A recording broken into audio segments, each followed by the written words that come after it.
Hello दोस्तों, नमस्कार। मैं दीपक कुमार स्वागत करता हूं आपके अपने YouTube चैनल गुरुकुल पॉइंट में। कैसे हैं दोस्तों आप लोग? उम्मीद करता हूं बहुत अच्छे होंगे।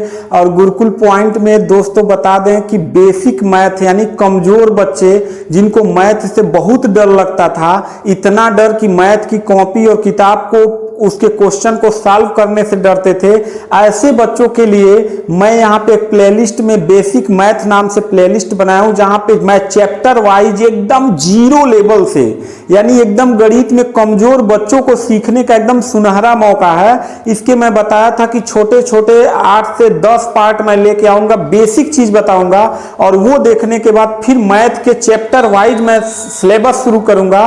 और अगर बेसिक वीडियो 8, 10, 12 वीडियो अगर आपने देख लिया तो उम्मीद है, मुझे उम्मीद नहीं बल्कि बिल्कुल विश्वास है कि आप मैथ में एकदम स्ट्रांग हो जाएंगे। तो अगर आप इस वीडियो को देख रहे हैं तो मैं आपसे एक रिक्वेस्ट करूंगा कि इस वीडियो के डिस्क्रिप्शन बॉक्स में इसका पार्ट 1 मैंने दिया है, ये वीडियो का पार्ट दूसरा है।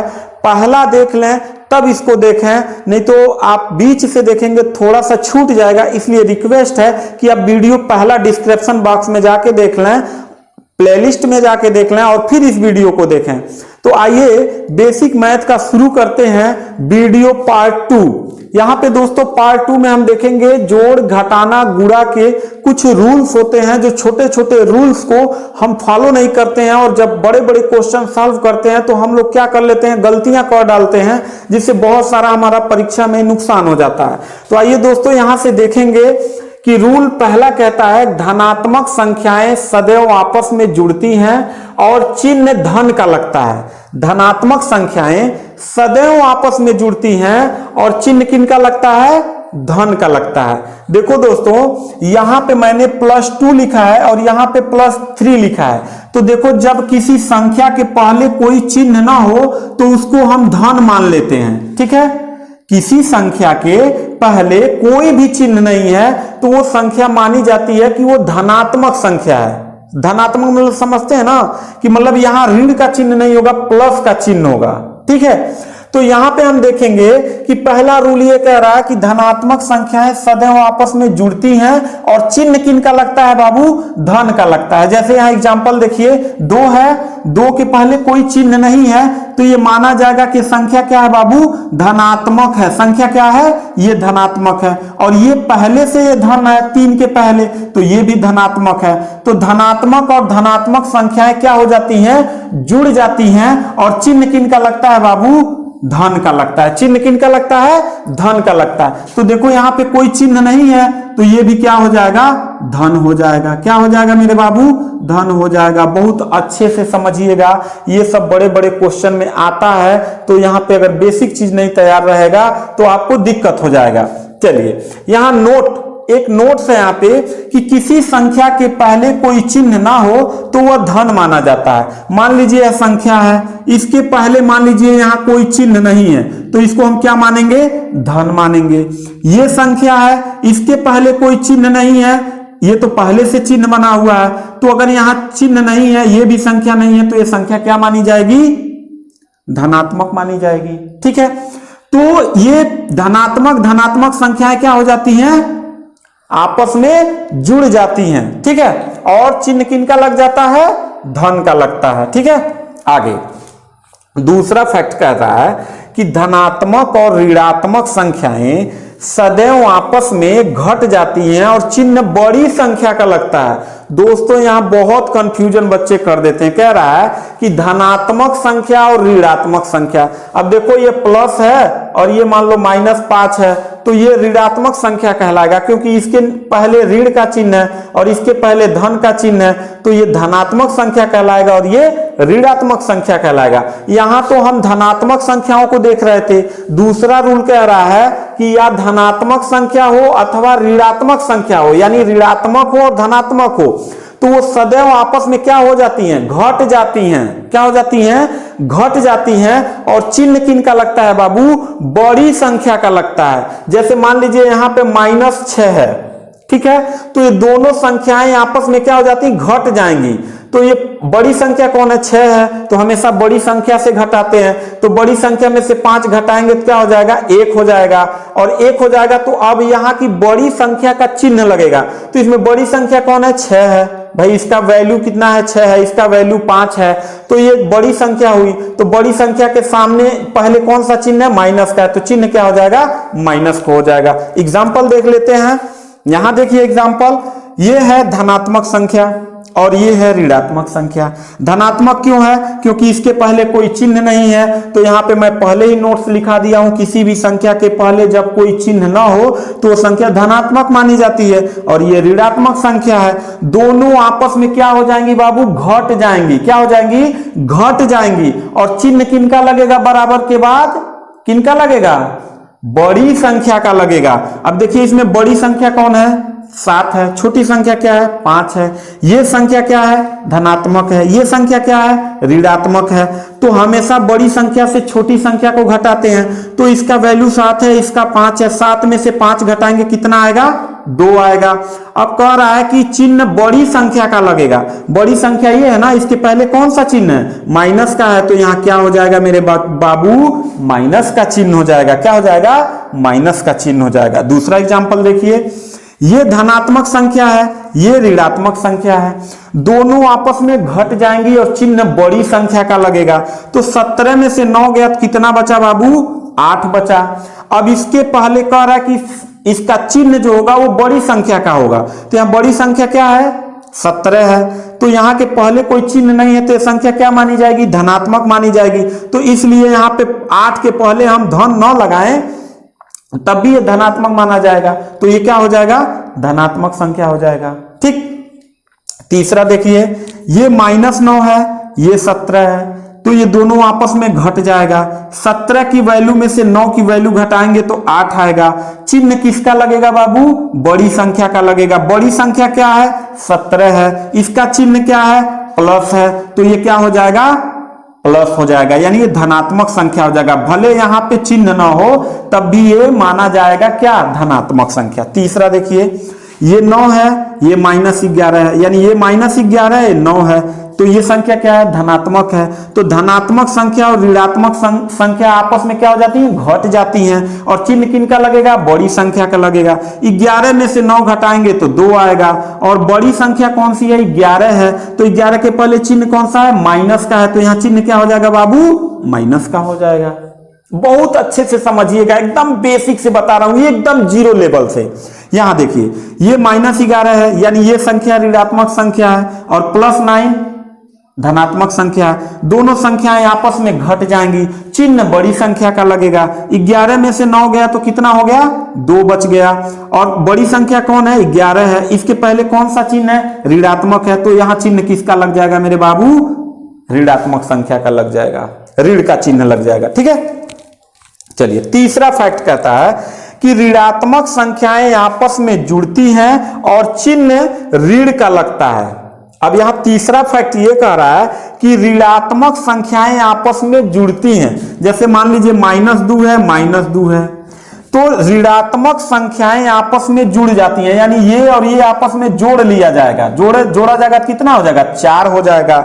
और चिन्ह हमेशा किसका लगेगा, ऋण का लगेगा। चिन्ह किसका लगेगा, ऋण का लगेगा। एग्जाम्पल देख लीजिए, ये आपका ऋणात्मक संख्या है, ये आपका ऋणात्मक संख्या है, यानी ये -5 है, ये -2 है, तो ये 2 और 5 आपस में जुड़ जाएंगे, यानी 7 हो गया, 5 और 2 7 हो गया। और ऋण ऋण जब बराबर के उस बार जाएगा तो ये क्या हो जाएगा, माइनस हो जाएगा। क्या हो जाएगा, माइनस हो जाएगा। समझ में आया, चलिए यहां देखिए, -7 है, ये -5 है, तो 7 5 12। ऋणात्मक और ऋणात्मक संख्याएं आपस में जुड़ जाती हैं और चिन्ह किनका लगता है, ऋण का लगता है। ये रूल है, रूल को याद कर लीजिएगा।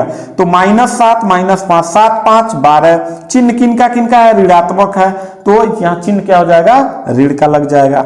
ऐसे ही देखिए, -8 -6 8 6 14, दोनों ऋणात्मक संख्याएं आपस में जुड़ गई तो 14 हो गई, और चिन्ह किनका लगेगा, ऋण का लगेगा। इतनी बात समझ में आ गई आपको। 3 फैक्ट इधर पढ़ लिए। अब आते हैं थोड़ा सा गुणा की तरफ। ये था जोड़ और घटाना का रूल था। गुणा का रूल क्या है बाबू, देखिए ये गुणे का निशान है। एग्जाम्पल देखिए कि अगर प्लस का गुणा प्लस में किया जाएगा तो क्या हो जाएगा मेरे बाबू, प्लस हो जाएगा। यानी अच्छे से समझिएगा, प्लस का गुणा प्लस के साथ किया जाएगा तो क्या हो जाएगा, चिन्ह किनका लगेगा बराबर के बाद, प्लस का लगेगा। प्लस का गुणा माइनस से होगा तो चिन्ह किनका लगेगा, माइनस का लगेगा। ठीक है, माइनस का गुणा अगर प्लस से होगा तो चिन्ह किनका लगेगा, माइनस का लगेगा। और अगर माइनस का गुणा माइनस से होगा तो चिन्ह क्या हो जाएगा, प्लस का हो जाएगा। इसके ठीक इधर देखिए मैंने एग्जाम्पल लिखा हुआ है, यहां पे कह रहा है कि प्लस का गुणा जब प्लस से करेंगे तो ये क्या हो जाएगा, प्लस में हो जाएगा। क्या हो जाएगा, प्लस में हो जाएगा। जैसे देखिए ये 2 है तो शुरू में मैंने बताया किसी संख्या के पहले कोई चिन्ह ना हो तो वो क्या माना जाएगा बाबू, प्लस माना जाएगा। तो ये +2 है और ये भी +3 है क्योंकि इसके पहले भी कोई संख्या ऋण का नहीं है। ठीक है, तो ये क्या माना जाएगा, कोई संख्या यहां पे नहीं है तो ये क्या माना जाएगा, धनात्मक संख्या माना जाएगा। तो यहां पे जब प्लस का गुणा प्लस से होगा, यानी ये 2 है ये 3 है तो 2 तिहाई 6, चिन्ह किसका हो जाएगा बाबू, प्लस का हो जाएगा। यहां प्लस नहीं लिखा है लेकिन इसको प्लस यानी धनात्मक संख्या माना जाता है, ये प्लस हो जाएगा। पहला चीज समझ में आ गया। दूसरा बहुत अच्छे से समझिएगा दोस्तों, ऐसा वीडियो बहुत कम देखने को मिलेगा कि 0 लेवल से मैथ पढ़ाया जाता हो। आगे जब 12 वीडियो आप देख लेंगे तो आगे जब चैप्टर वाइज मैथ शुरू होगा तो आप मैथ के सवाल इतना जादू की तरह सॉल्व करेंगे कि आपको यकीन नहीं होगा कि मतलब मैथ को आपने खेल बना दिया। देख, प्लस का गुणा अगर माइनस से हुआ तो चिन्ह क्या हो जाएगा बाबू, माइनस का हो जाएगा। चिन्ह किसका हो जाएगा, माइनस का हो जाएगा। तो यहां देखिए प्लस है क्योंकि इसके पहले कोई चिन्ह नहीं है तो इसको धनात्मक संख्या माना जाएगा, प्लस माना जाएगा। इसका गुणा -3 से होगा तो 2 तिहाई 6 हो जाएगा और चिन्ह क्या हो जाएगा मेरे बाबू, माइनस का हो जाएगा। चिन्ह क्या हो जाएगा, माइनस का हो जाएगा। यहां देखिए अगर माइनस का गुणा प्लस से हुआ तब चिन्ह क्या होगा, माइनस हो जाएगा। यानी ये दोनों एक के समरूप चल रहा है, यानी प्लस इधर हो माइनस से गुणा होगा तो माइनस होगा, माइनस इधर हो प्लस से हो तो माइनस होगा। दोनों अच्छे से समझ लिए, प्लस का प्लस से होगा तो प्लस होगा, माइनस का माइनस से होगा तो क्या हो जाएगा, प्लस हो जाएगा। गुणा में ये रूल फॉलो करता है, जोड़ घटाना में ये फॉलो नहीं करेगा, याद रखिएगा। जोड़ घटाना का रूल मैंने इधर बताया है। तो यहां देखिए माइनस का गुणा जब हमने प्लस से किया तो क्या हो गया, माइनस हो गया। देखिए इसके पहले माइनस का चिन्ह है तो ऋणात्मक संख्या है, इसके पहले कोई चिन्ह नहीं है तो संख्या धनात्मक है। यानी कि माइनस का गुणा प्लस से हुआ तो -2 का गुणा -3 से हुआ तो 2 तिहाई 6 और चिन्ह क्या हो जाएगा मेरे बाबू, माइनस का हो जाएगा। चिन्ह क्या हो जाएगा, माइनस का हो जाएगा। ठीक है, अगला देखिए चौथा रूल ये है कि माइनस का गुणा अगर माइनस से होगा तो बराबर के बाद उधर जाने के बाद क्या हो जाएगा, प्लस हो जाएगा। ये देखिए -2 है ऋणात्मक संख्या, ये -3 है, यहां तो धनात्मक कोई संख्या ही नहीं है, दोनों ऋणात्मक संख्या है। तो दोनों का जब गुणा करेंगे तो 2 तिहाई 6 हो जाएगा और चिन्ह किसका हो जाएगा बाबू, प्लस का हो जाएगा। यहाँ है नहीं लेकिन किसी संख्या के पहले कोई चिन्ह ना हो तो संख्या धनात्मक मानी जाती है। ठीक है दोस्तों, चलिए लेकिन 2 रूल यहां पे याद रखिएगा। मान लीजिए तो 2-2 अंक का है, लेकिन अगर 5, 6, 7, 8 टाइप का दे दिया तब उसका रूल दूसरा हो जाएगा। तो नोट से याद रखिएगा, नोट से बहुत याद रखिएगा। अगर माइनस का गुणा सम बार हो, सम किसे कहेंगे, जो 2 से विभाजित हो जाए, यानी 2, 4, 6, 8, 10, 12, 14, 16, 18, 20, 22, 24 मतलब जितनी बार गुणा करने को दे दे, अगर सम बार होगा यानी माइनस का गुणा सम बार होगा तो चिन्ह प्लस हो जाएगा। याद रखिएगा, माइनस का गुणा सम बार हो तो चिन्ह क्या हो जाएगा, प्लस हो जाएगा। अगर माइनस का गुणा विषम बार हो, अब विषम बार किसे कहेंगे, 1 हो गया, 3 हो गया, 5 हो गया, 7 हो गया, 9 हो गया, 11 हो गया, ये सब विषम संख्याएं हैं। तो अगर माइनस का गुणा विषम बार होगा तो चिन्ह किनका हो जाएगा मेरे बाबू, माइनस का हो जाएगा। एग्जाम्पल यहां दोनों देख लीजिए, एक सम वाला देखेंगे, एक विषम वाला देखेंगे। चलिए एग्जाम्पल देखिए, यहां -3 है, यहां -2 है, यहां -4 है, यहां -5 है। ठीक है, तो अब हम देखेंगे कि यह कितनी बार माइनस का चिन्ह आया है। तो एक यहां आया है, एक यहां आया है, एक यहां आया है, एक यहां आया है, यानी कितनी बार आया बाबू? 4 बार आया। 1 माइनस, 2 माइनस, 3 माइनस, 4 माइनस, यानी चिन्ह हमने माइनस का देखा तो 4 बार आया। तो 4 कौन सी संख्या है बाबू? सम संख्या है। ये 2 से विभाजित हो जाएगा, 2 दूना 4। तो जो 2 से विभाजित हो जाए वो कौन सी संख्या होगी? सम संख्या होगी, यानी सम बार गुणा हुआ है। कितनी बार? सम बार हुआ है। तब चिन्ह क्या हो जाएगा? धनात्मक हो जाएगा। ये धनात्मक संख्या, क्योंकि इसके पहले कोई चिन्ह नहीं है। तो याद रखें कि यहां पे सबको गुणा एक साथ कर लेंगे। 2 का गुणा 3 में करेंगे, 2 तिहाई 6, 6 का गुणा 4 में करेंगे, 6 चौक 24, और 24 पचे कितना हो जाएगा? 120, और संख्या क्या हो जाएगा? यहाँ धनात्मक हो जाएगा, धन का लगेगा, ठीक है, क्योंकि ये सम बार हुआ है। अब एग्जाम्पल विषम बार का देखते हैं। यहां +2, क्योंकि इसके पहले कोई चिन्ह नहीं है तो ये धनात्मक संख्या है। -3 +4 -2 -3।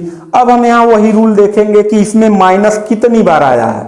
तो यहां देखिए 1 माइनस यहां आया है, 1 माइनस यहां आया है, 1 माइनस यहां आया है। तो 1 2 3 बार आया। तो 3 बार मतलब कौन सी संख्या जो 2 से विभाजित पूर्ण रूप से न हो। तो 2 से विभाजित जब इसको करेंगे तो ये दशमलव में आएगा, कटेगा नहीं। तो 2 से जब न कटे तो विषम संख्या हो गया, यानी माइनस का चिन्ह विषम बार आया है तो चिन्ह किनका लग जाएगा बाबू? माइनस का लग जाएगा। सेम गुणा वैसे कर लीजिए, 2 तिहाई 6 और 6 का गुणा 4 बार, 6 चौक 24 और 24 दूना 48, 48 तिहा 144, और चिन्ह किनका लग जाएगा बाबू? माइनस का लग जाएगा। तो ये दोस्तों था छोटा सा video basic math part 2। Part 1 जरूर देख लीजिएगा, क्योंकि ये एकदम 0 लेवल से मैंने शुरू किया है, और आने वाले 12 वीडियो अगर आपने देख लिया तो मैं गारंटी के साथ कहता हूं कि मैथ से डर आपका खत्म हो जाएगा। ये मैं आपको प्रॉमिस करके जा रहा हूं कि आप इस वीडियो को जरूर देखिएगा। इस वीडियो को देखने के बाद अगर आपको अच्छा लगेगा तो चैनल को सब्सक्राइब करिएगा, शेयर करिएगा, कमेंट करके बताइएगा कि वीडियो आपको मैथ का कैसा लगा। आते हैं नेक्स्ट वीडियो में, तब तक के लिए थैंक यू, धन्यवाद।